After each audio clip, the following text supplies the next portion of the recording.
Well, Becca, we are off to another info dump adventure. Yes. And I say adventure because today's guest, one of the things that you two have in common is that I hear both of you are from Long Island, or as some New Yorkers will call it, Strong Island. Right. But the two of you both moved out west. I think Yes. different parts out west. But so, what was that? Being a transplant New Yorker, what was that Well, I think experience when we like? arrive anywhere, it's always a shock to everyone else's system when we arrive everywhere. But we're pretty amenable. So like I learned pretty quickly what the Colorado kind of standard for niceness and politeness was and all of those things. I'm sure Audra did the same, but we literally months apart, we lived very close to each other and we saw each other, like real life saw each other, not just through the internet know each other. And then within months of each other, both kind of picked our whole lives up and said, no, West, please get me out of New York. And Audra moved with her whole family. She also has pets. I moved with all my pets. And getting across country is not so easy when you have a lot of stuff to get over there. So for me, it was a 3-day trip and 2 overnights in Airbnbs in which I did not disclose that I had 6 cats and 2 dogs and 2 snakes with me. And every night we unloaded the car into these Airbnbs and then reloaded everybody up until we got to Colorado. So it was an adventure and it was scary. I think both of us were in kind of places in our lives where we needed it for our autistic selves and our authenticity and all the things that about who we were. And then also, but we weren't like in our 20s. We had baggage like life to bring with us. You know, we weren't like young kids. So it was really interesting for me. And I'm sure Audra has her own version of what it was like to move cross country. But I'm so happy we've stayed in touch regardless of the fact that we up and moved. It's been really fun. Oh, I know, right? I mean, I love social media for that purpose because I get to stay in touch with all of my autistic tribe members and I love it. I mean, I got to see Barb over in DC a couple years ago because she happened to be presenting. And so, yeah, so moving is always a challenge. My ex-husband was actually military, so I've moved several times and then picking up again and moving this last time was it was rough. You know, because like Beck said, we're older and it's just, I've got kids now and all these pets. And so you're literally planning every step of the way between where you're stopping, how long you're driving, what car you're taking. I mean, there's a lot of things that go into that. Yes. It was, I'm glad it's behind us, is what I have to say. We're both better for the move, but I'm glad it's behind us. So it's really exciting though to have you here because Audra and I have kind of grown in our own way, kind of parallel with each other. And so it's interesting for me to have people that I'm really like friends with outside of what I do with autism. And it's fun to have them on and really talk about all the stuff that I get to see them do and grow and become like as a friend, but to share it with the world. So I'm excited to share all of that with people that you do professionally, but I also want to share the fun side of Audra with the world. So I'm excited for that. My fun side? Oh my gosh. I'm very excited for your fun side. You're fun. So Doug, are you ready with your questions? I'm going to do my best. All right, I'm excited. So Audra, one thing that I love to do is talk to fellow podcasters. So I know you have a couple of podcasts now. I guess I wanted to just kind of know initially, why the heck would you decide to do a podcast? Well, Becca's kind of on the nose with a little bit some of this. I really wanted to write a book and I have an idea for a book. I'm not going to disclose it because I'm kind of still working on writing it. But I have all of these ideas, my mind goes 1,000 miles a minute and it's like, okay, how do I get all of this information out so that someone else can enjoy it?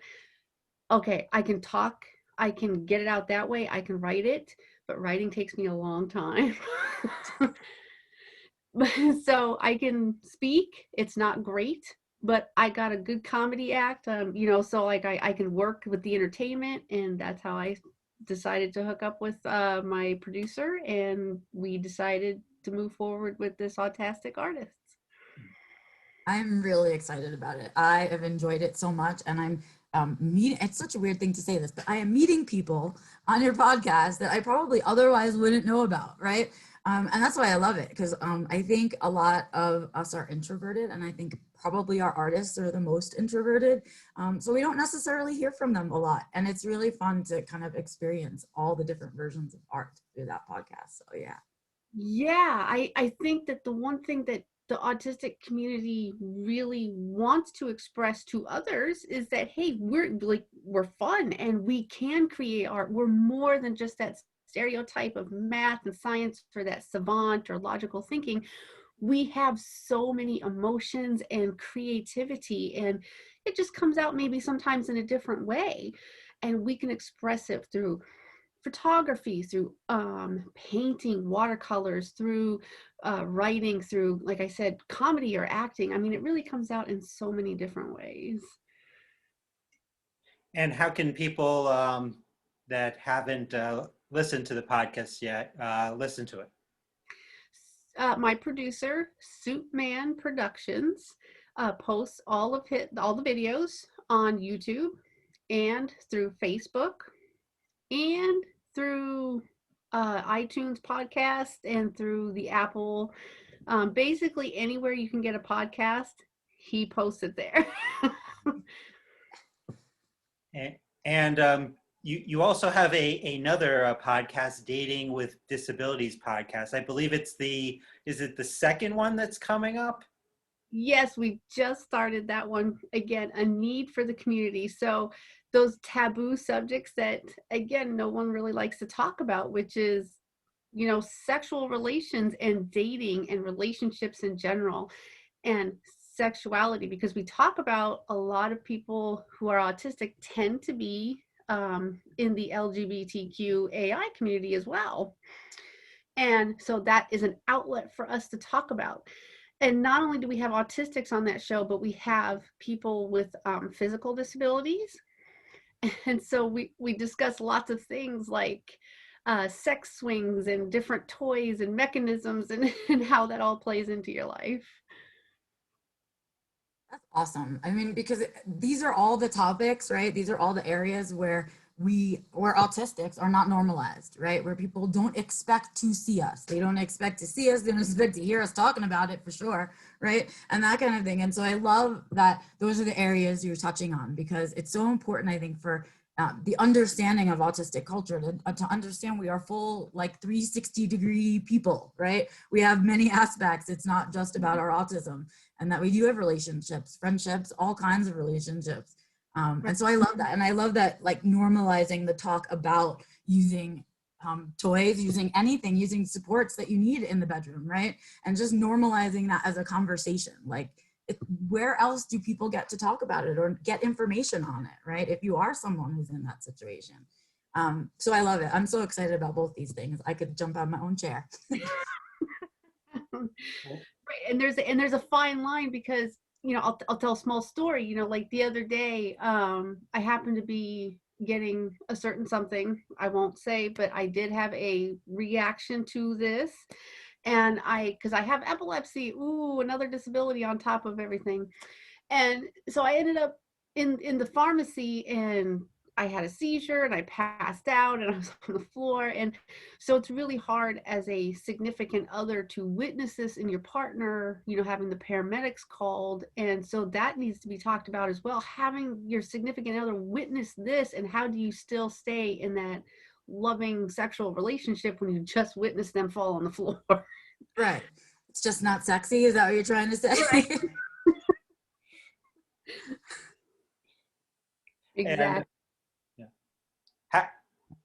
And when is that the next one of the Dating with Disabilities podcasts happening?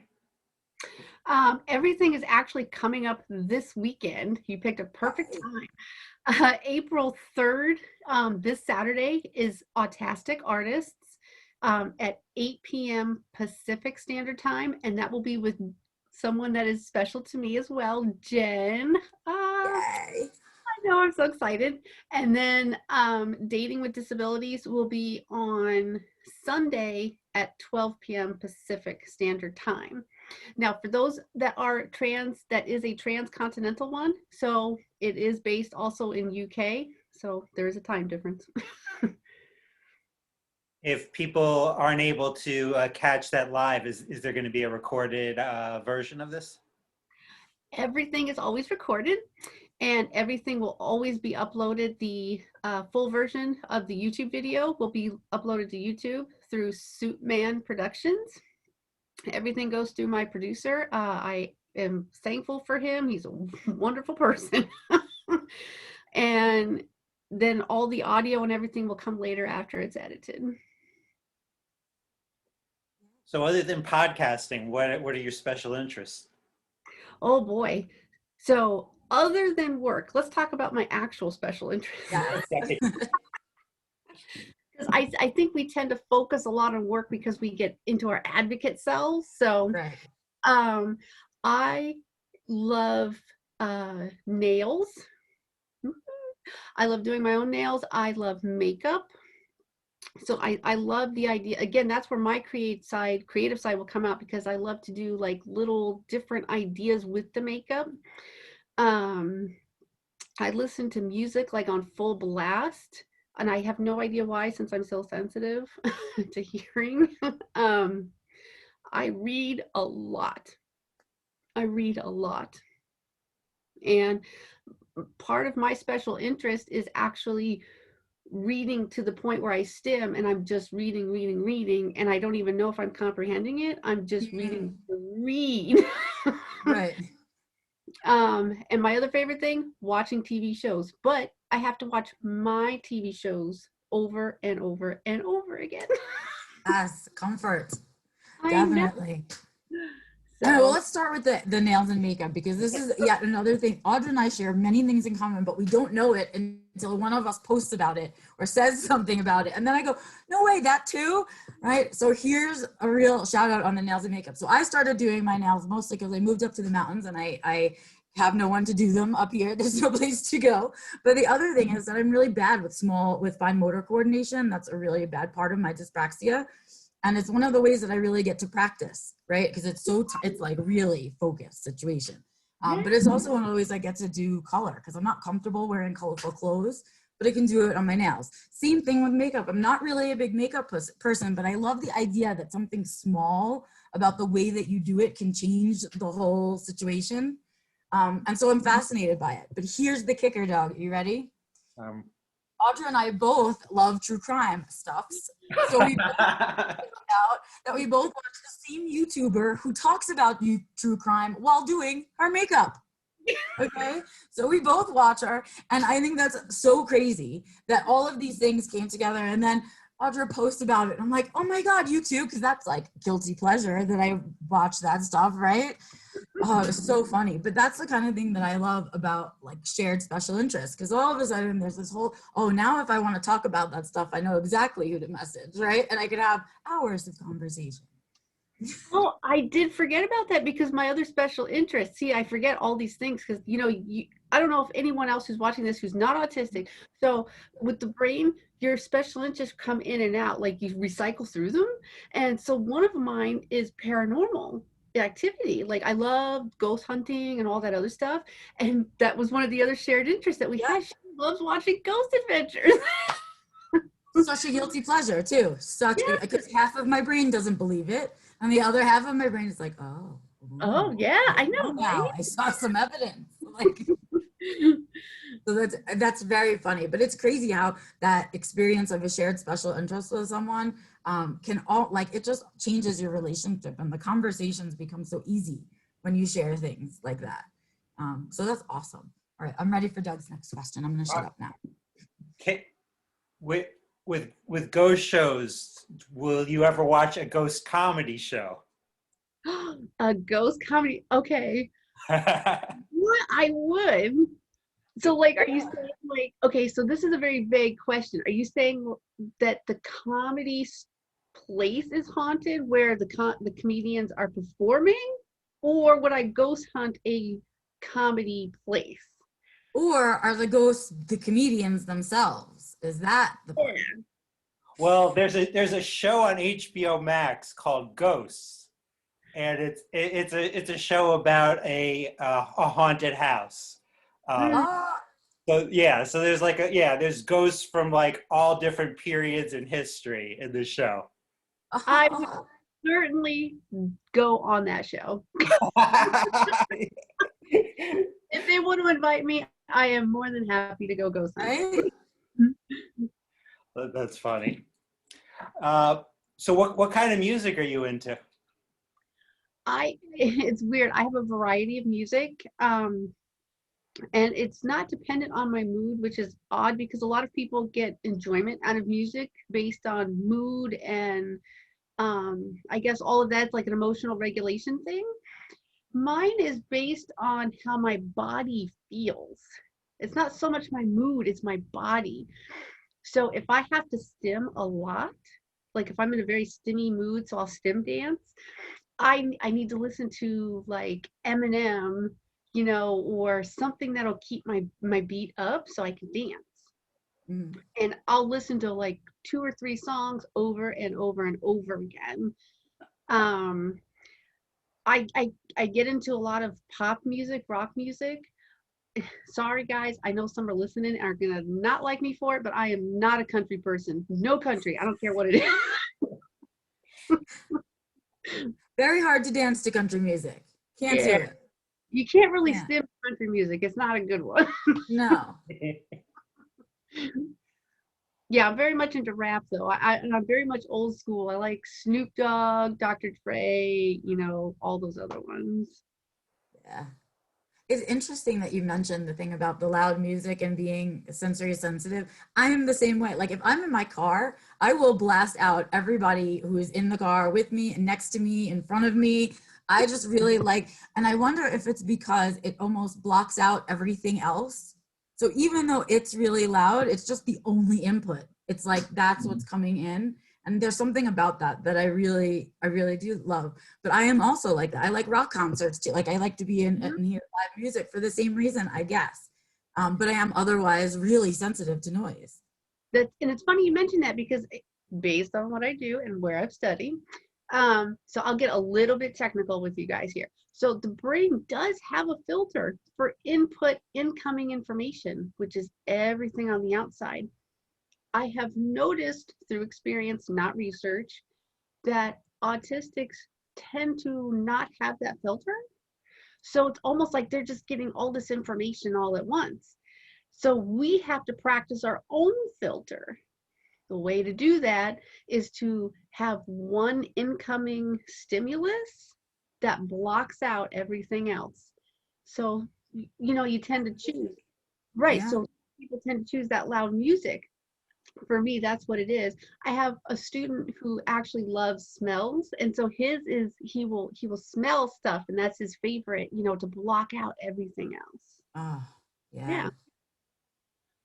So there's some information. That's an info dump for you right there, guys. There you go.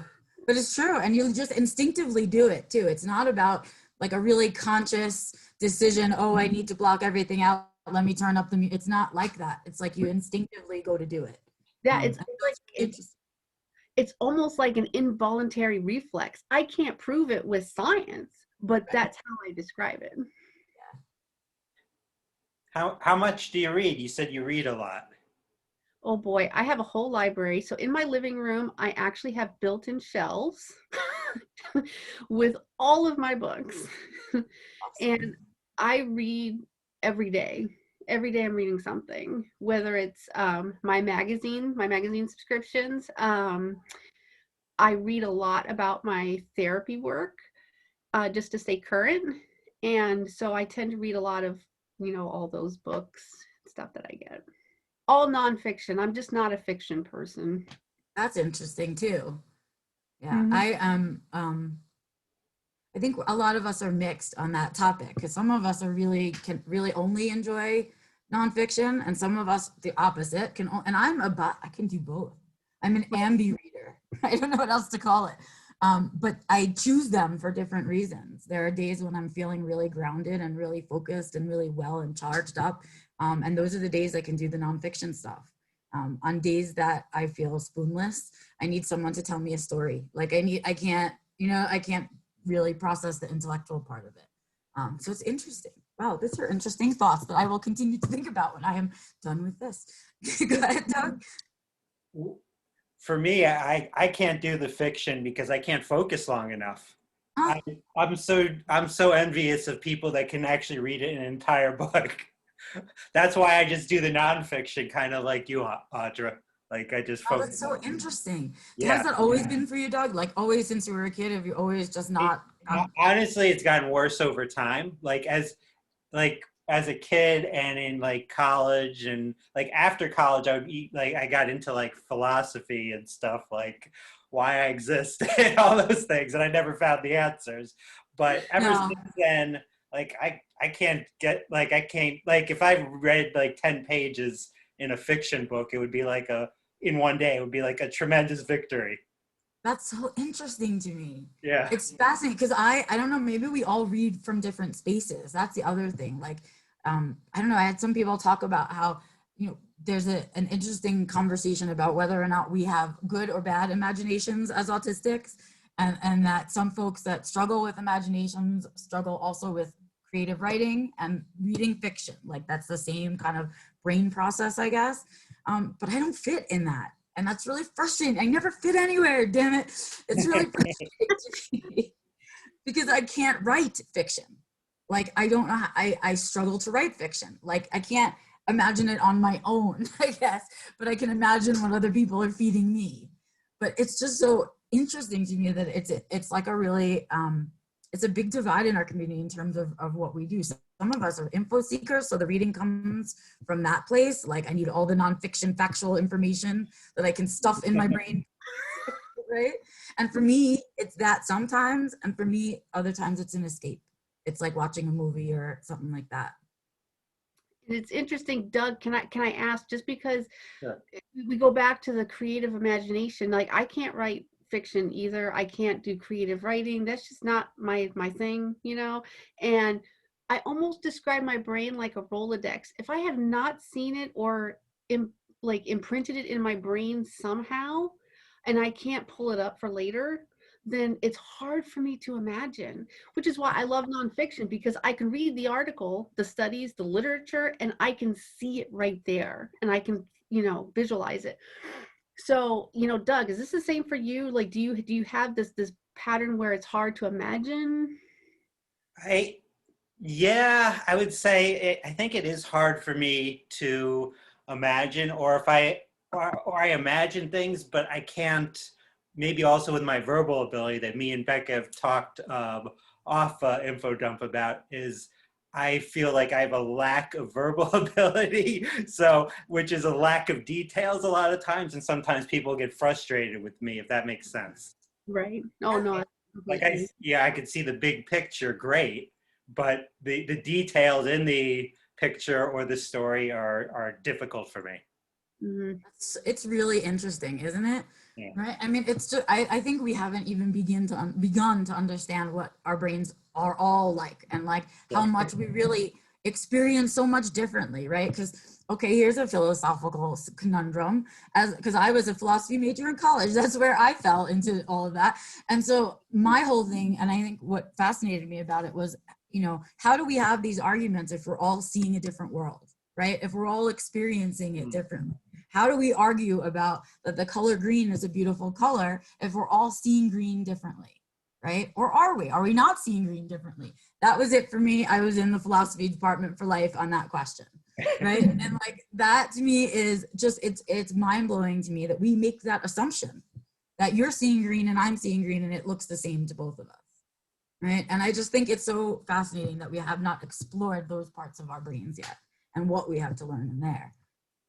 I think part of what I bring to mental health is, when I do my work with clients is, I always tell them, and, anybody that I work with in their environment, is that perception is reality. So that is their reality. You have to validate that and understand it. Right. But so tell people what their real is. I hate that. When someone says green, what do you immediately think of? Ooh. Well, okay, immediately, honestly, I Yeah. think of my childhood Volkswagen station wagon, which was that Volkswagen, it So was a cool. very particular green, a Volkswagen made in the 70s and early 80s. And that's immediately what I think of because it was my favorite car and green became my favorite color and all that. And I had a jacket that was the same color. That is what I think of when I think of green. What do you think of? Becca, Yes. you and I, soulmates, I swear. You know, I'm going to tell you right this is going to be a revelation on this show that I have not told anybody except my parents. The first car I ever wanted and I never got was a green Volkswagen Bug. See? They got me the little Hot Wheel car and said, "This is about as good as you're going to get." That's a very good green. Thank you, Volkswagen. That was the color green, and it's still my favorite color green. And I don't know what to call it except for Volkswagen green because Great. it's not quite Kelly green, and it doesn't look like the other greens. So Yeah, that's what it's not like a pukey green. It's like this no, bright green. it's a very happy green. I'm embarrassed to give my answer to that question. No, So I I literally, it's nothing like either of your answers. Literally, I see the word green, and I see a square of a green square, almost like a sample for that you would get like looking for carpet or something. It is very big. So, but okay, here's really interesting. Now you'll get Audra and I into interesting because someone else we all have in common is Andrew Komaro, and he sees even less than that in his brain, right? He really doesn't picture things in his brain, and there's a term for it, and he's going to kill me that I can't remember it right now, but there's a term for it. So Yeah. that's, again, another thing we all just assume. Oh, when you picture green, you think of the same thing as me. Of course you do, right? And it's just so great. We just make these assumptions all over the place about what reality is for other people. Yeah. And I just think if you haven't spent time reading some philosophy, I would go do that because you have lots of things to think about. Oh boy, Becca's cheaty on The Good Place. I am cheaty on the good place. I'm totally cheaty on the good place. I'm a little better at decision making, but I get the stomach aches every time. Every time. So Audra, one thing that I saw on your Instagram account that well, there were a lot of interesting things on there, but Uh-oh. one thing that really interested me was if you scroll down there, I think it's in like 2019, there was a post about an introvert activity book. Oh, I want to know all about this. So the doodles person, Mhm. it was just some random comic that I happened to come across. They decided to start doing more autistic related like comics. And then they started posting all this stuff about introverts. And I was like, what? I need an introvert doodle book.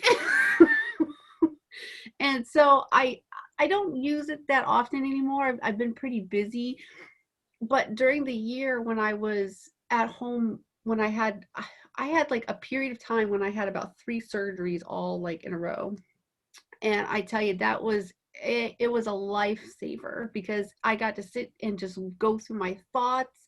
It was like having a journal that was already pre-made for me about checklists and where to doodle and how to organize my own thoughts instead of just giving me a blank book. This gave me a way to say, oh, okay, this is where that's supposed to go. That's awesome. Now I have to go Google it. I will go Google it and look for it for myself because I'm doing one that's similar now. It's a creativity journal. And it's sort of like it is half done for you, right? It's like the exercises are in there and it's not quite as intimidating as a blank page journal, which is intimidating. I don't know. This is what I'm thinking about, important enough to write down is what I always think about. Oh my gosh, I did the same thing. I look at the book and go, this is a great book. I love school supplies. And I look at this book and go, is my thoughts worthy enough to put in this book? Right. I mean, it's an interesting process. So I love people that can freeform journal. I'm jealous but I cannot. Again, it is part of like the piece of me that can't do, you know, fiction writing, which I should just challenge myself to it and try. Gosh darn it, but I'm scared a little bit. You never know. It's not like I try to have this philosophy that it's not going anywhere. I'm not publishing it. So I try to do the thing in my head. Okay, what's the worst that can happen? The worst that could happen is that it gets out and someone reads it. Okay, well, that's the worst that's going to happen. Truth. Well, Audra, I don't want us to finish this without mentioning that you recently or are going to be certified in the ADOS. Yes. So I currently work as a therapist, and I'm not going to use the term. It's almost like the Voldemort term. I don't say it because I don't use that therapy, and I'm sure everybody knows what I'm talking about. My therapy practice is based very different. It's based off of CERTs. I'm sure everybody knows what that is with Barry. It's based off of ACT, Acceptance and Commitment Therapy with Dr. Hayes, and it's based off the polyvagal theory with Dr. Porges. Now, I take all of that, take the pieces and parts that I need, and make an individualized plan for my students. It's very different. It's not something insurance pays for because this is not, this is not something that's really being done right now, because I focus on executive functioning skills and I focus on adaptive living skills. All that other social stuff, throw it away. I focus on confidence and self-esteem because social stuff will come later with, maturity. So as part of being an autistic practitioner, I wanted to build upon that. And so I'm getting certified in the ADOS. That is the assessment tool that people need when they go to get a diagnosis for autism. You have to have it before you see the physician. You usually get it from a psychologist or somebody that knows how to do the assessment. After May, I'll be certified. I am running specials. I am the autistic adult who is going to be able to do this. So for those out there, I do not see children below the ages of 7. I only stick with the adults because everybody wants the children to see the children, right? I only do the older ones because that's where the need is. I do run my assessments and all of my stuff for a sliding scale. I do lower prices because I do believe in meeting the needs of those who actually need it and want it instead of just making a bunch of money. I'm so proud of you for this. And I don't know if the people listening quite grasp what a big deal it is, but we have very, very, very limited folks that can accurately assess using these tools that you have to use in adulthood. So we already have this really small group of people that can do these evaluations. When you start to look for people who are autistic, who are providing these things, your group gets even tinier. When you start to look for autistics that are doing it for autistic adults, even tinier. So it is a huge big deal that Audra is doing this, that she's getting certified in this, that she's openly out professional, and that she's going to be doing it to give back to her fellow autistic adults, right? Big deal, huge deal, requires a celebration. Right. And so like it really is a big deal to have this and to say it and to be able to be adding that particular voice to our community, because we're still missing a lot of professionals being out and open. And so huge, big deal, you guys. I hope this doesn't mean that you will have an endless line now that you have talked about it on InfoDump, but I kind of do hope you have an endless line. I've already started having people asking me about it. It's okay. Right? Because I'm not accepting any permanent clients just because I'm super busy at the moment and I don't have any techs that are trained that think the way I do, because again, I'm not taking ABA therapists. This is not what this is. So I'm looking for somebody who's more like me. So, but to do the ADOS, it really only takes me an hour to do the assessment. It takes me a couple of hours to review your history, write a small report. So honestly, in the end, it doesn't take me that long. So I can get through them fairly quickly.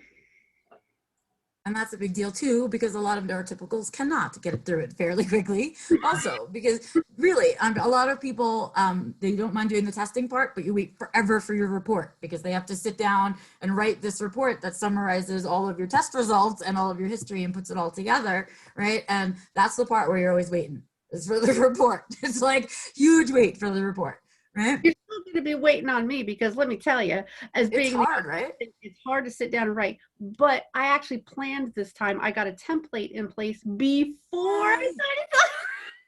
So good, right? Smart. Yeah. Thinking ahead, planning. That's what we do. We're always prepared. We're just I know. prepared people. Wow.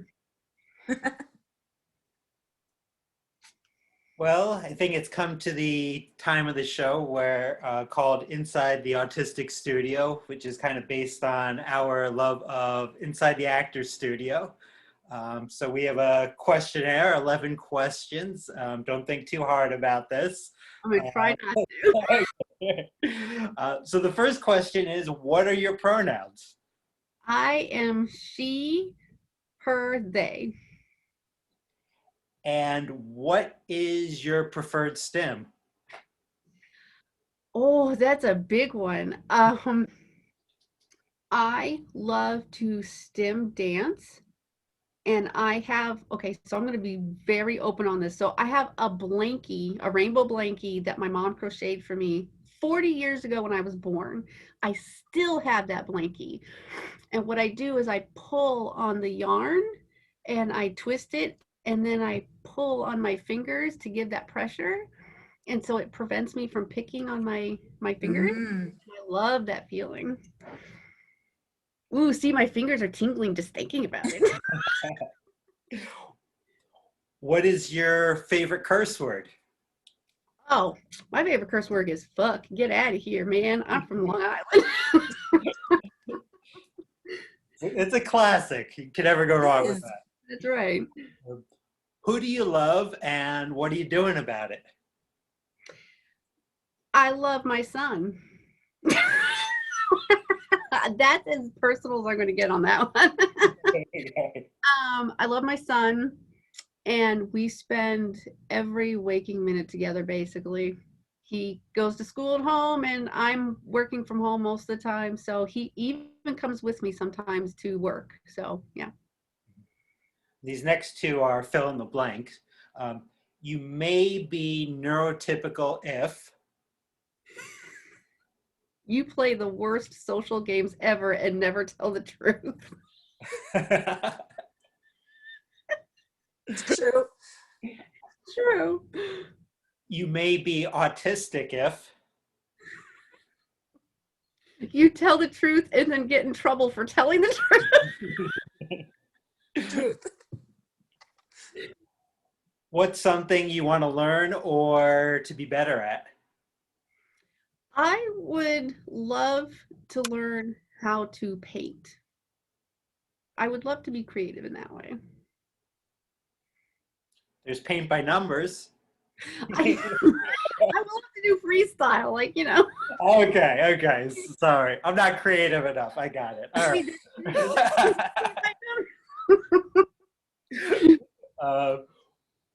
What autistic social media account should people be paying attention to? Ooh, so this is a good question.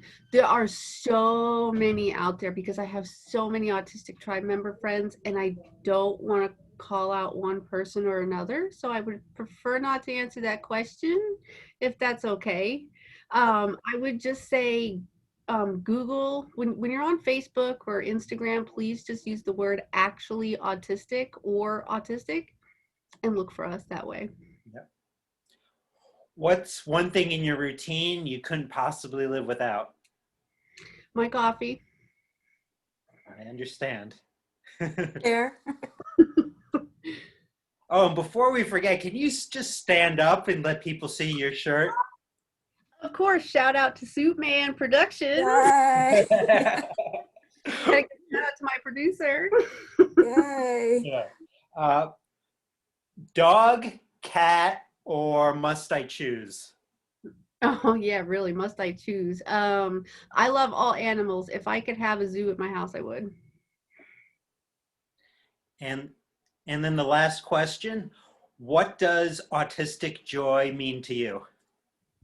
Autistic joy means happily living the life that you choose authentically without without any stipulations on it. All right. Well, that's it for us in our episode with Audra. I am so excited that you joined us. It was such a fun episode. And I hope that you guys that are listening and watching are kind of getting to know that there's more to us advocates than just us yelling in the front about how no one's listening to us. So that is the truth. And I hope that you guys have enjoyed this episode.